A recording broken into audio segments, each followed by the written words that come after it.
로마서 6장 11절에서 14절 보겠습니다. 로마서 6장 11절 14절입니다. 이와 같이 너희도 너희 자신이 죄에 대하여는 죽은 자요 그리스도 예수 안에서 하나님께 대하여는 살아있는 자로 여기지어다. 그러므로 너희는 죄가 너희 죽은 몸을 지배하지 못하게 하여 몸의 사욕에 순종하지 말고 또한 너희 지체를 불의의 무기로 죄에게 내주지 말며 오직 너희 자신을 죽은 자 가운데서 살아난 자와 같이 하나님께 드리며 너희 지체를 이의 무기로 하나님께 드리라.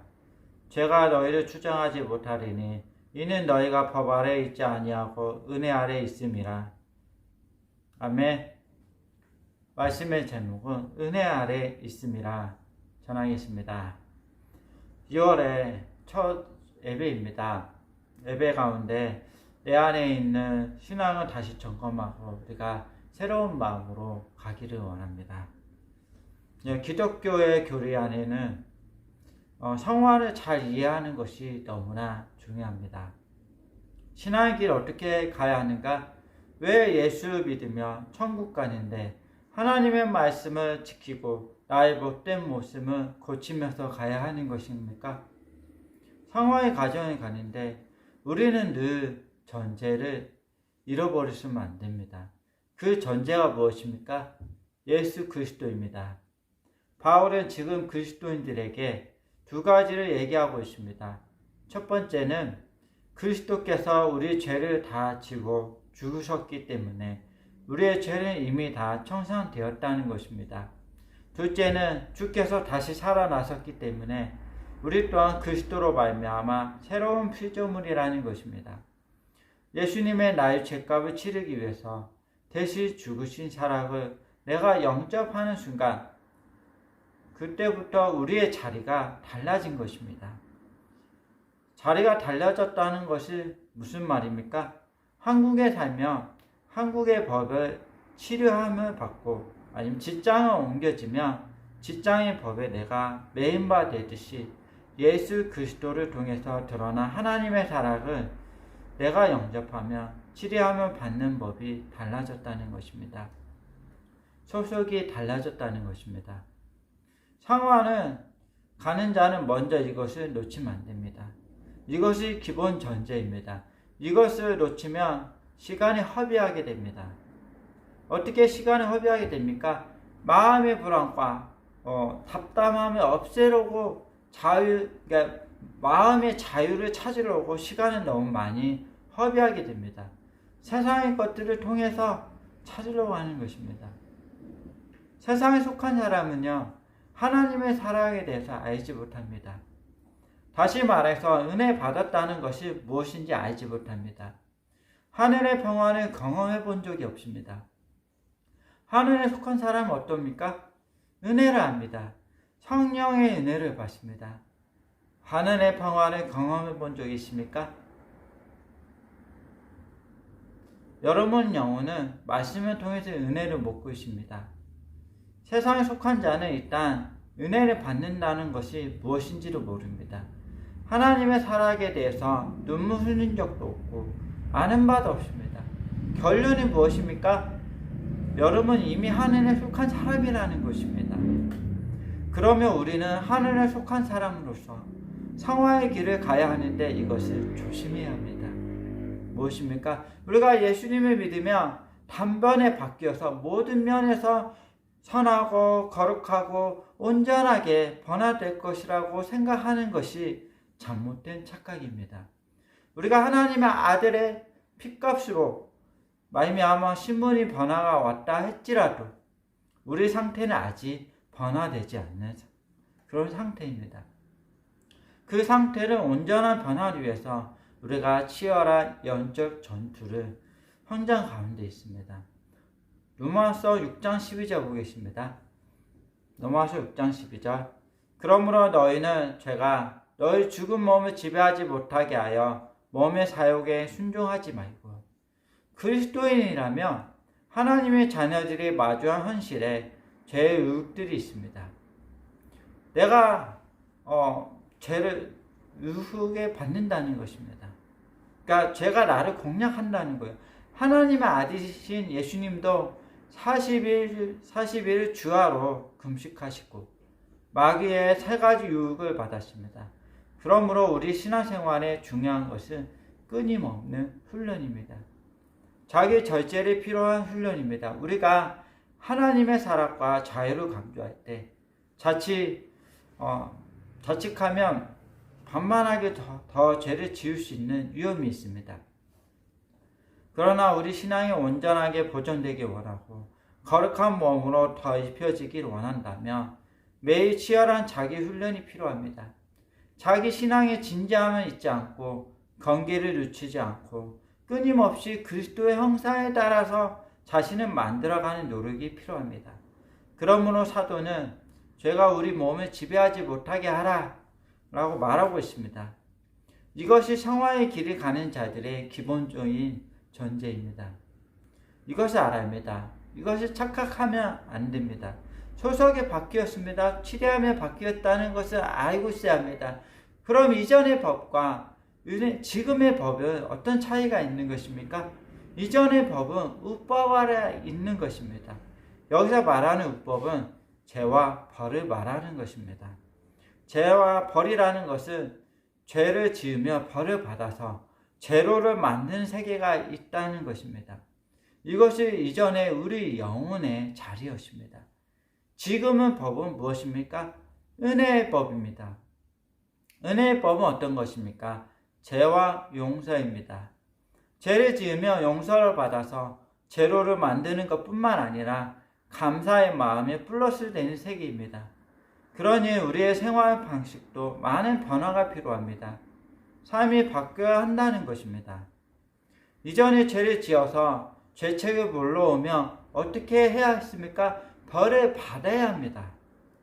전직한 자는 그 마음은 생각을 빨리 벌을 받고 치워버렸으면 좋겠다는 생각합니다. 빨리 벌 받고 치웠으면 좋겠다는 것이 빨리 제로를 만들었으면 좋겠다는 것입니다. 그런데 좀 비겁해지면 벌을 받아야 하는데 피할 길을 찾고 도망할 길을 찾습니다. 이것이 꾀락이고 이것이 세상이 주는 죽음입니다. 이것이 잠깐 있게 해줄지 몰라도 술을 깨고 나면 머리가 아프고 그 불안이 여전하듯이 해결이 되는 것은 아닙니다. 그러니 어떻게 합니까? 늘 불안에 놀림이 있습니다. 이것이 죄와 벌, 율법 아래 있는 자들의 생활 패턴입니다. 은혜의 법 아래 있는 자는 어떠합니까? 죄를 지어서 죄책을 올라오면 죄와 용서의 증신 안에 있는 자들이기에 용서를 받아야 합니다. 예를 들면 동네 아이들이 야구를 하면 이렇게 공이 차지 않습니까? 근데 우리창을 깨버린 거예요. 우리창을 깨트린 아이가 엄마에게 울면서 고백하며 용서를 빚듯이 하나님 앞에 용서를 빌어야 합니다. 자비를 구해야 합니다. 왜 그렇습니까? 은혜의 법 아래에 있기 때문입니다. 사랑의 법 아래에 살아가고 있기 때문에 그런 것입니다. 여러분이 이미 은혜의 법 아래에 있습니다. 은혜 안에 있는 자들은 생활 패턴이 달라져야 합니다.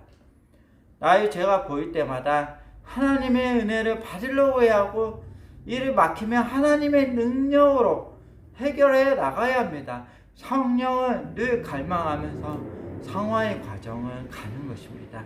성화의 과정은 성령의 도우심으로만이 가능한 것입니다. 로마서 8장 1절 읽어보겠습니다. 그러므로 이제 그리스도 예수 안에 있는 자에게는 결코 정죄함이 없나니. 아멘. 이 마음의 평화의 세계를 쉽게 놓치지 않는 자는요 자유가 있습니다. 쓸데없는 마음은 고생하는데 시간을 허비하지 않습니다. 그 누가 나에게 존재한다 할지라도 쉽게 마음의 평화를 놓는 자가 되어서는 안 되는 것입니다. 그의 마음 가운데 내가 받아들여서 고쳐야 할 것이 있으면 고치려고 하면 되는 것입니다. 예수 그리스도 안에서 정죄함이 없는 세계 속에 살아가는 자는 이미 은혜 아래 법 아래 있지만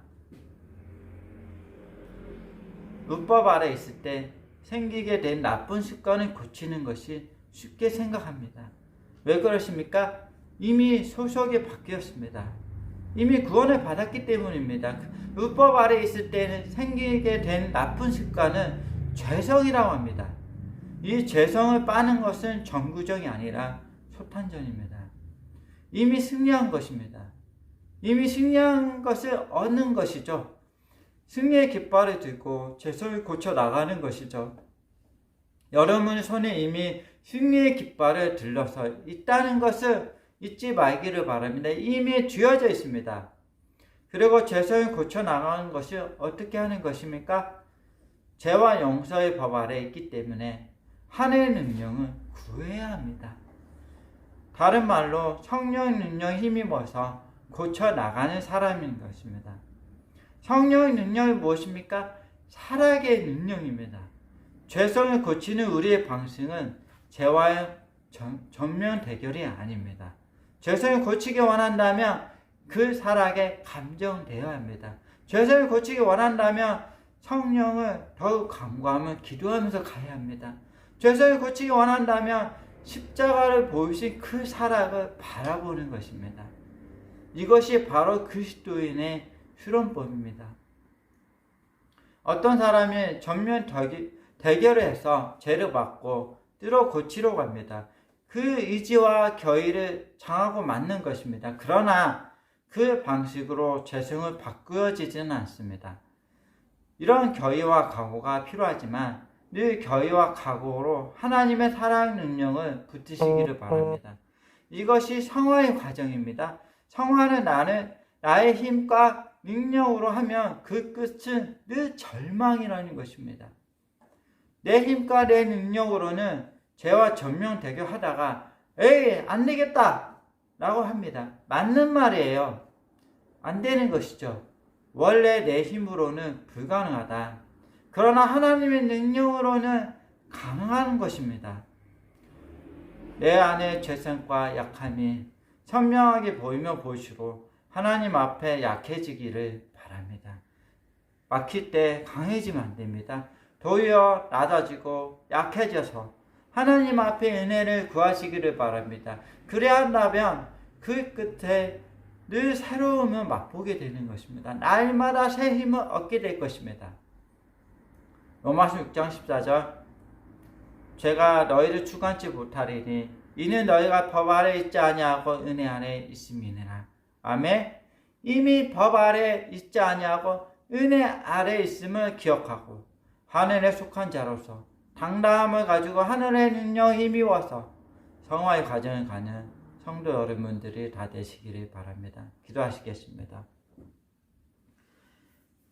사랑과 은혜와 많으신 주님 감사합니다. 우리가 늘 율법 아래에 있는 것이 아니라 은혜 안에 있다고 하셨습니다. 우리의 삶의 초점은 옮겨졌습니다. 오직 예수 그리스도의 치료함을 받아서 살아가는 자들이었습니다. 그러나 내 안에 있는 늘 성화의 과정 가운데 죄성이 내 안에 있습니다. 이것을 고쳐 나갈 수 있는 우리의 놀라운 능력을 주시고 오직 예수 그리스도를 통해 우리가 죄성을 다 빨아서 정말 하나님의 나라를 바라보며 살아갈 수 있는 저희들이 다 되게 하여 주시고 우리의 연약한 우리의 부족한 것들을 다 하나님이 아시오니 아버지여 우리의 모든 것들을 다 채워주시고 늘 은혜의 법 안에 살아갈 수 있는 저희들이 다 되게 하여 주옵소서. 우리가 늘 성화의 길을 늘 주님과 함께 걸어가게 하시고 주님께서 늘 인도하신 대로 우리가 따라갈 수 있는 저희들의 삶이 다 되게 하여 주시옵소서. 모든 말씀 다시 역사하시는 예수 그리스도 이름으로 기도드렸습니다. 아멘.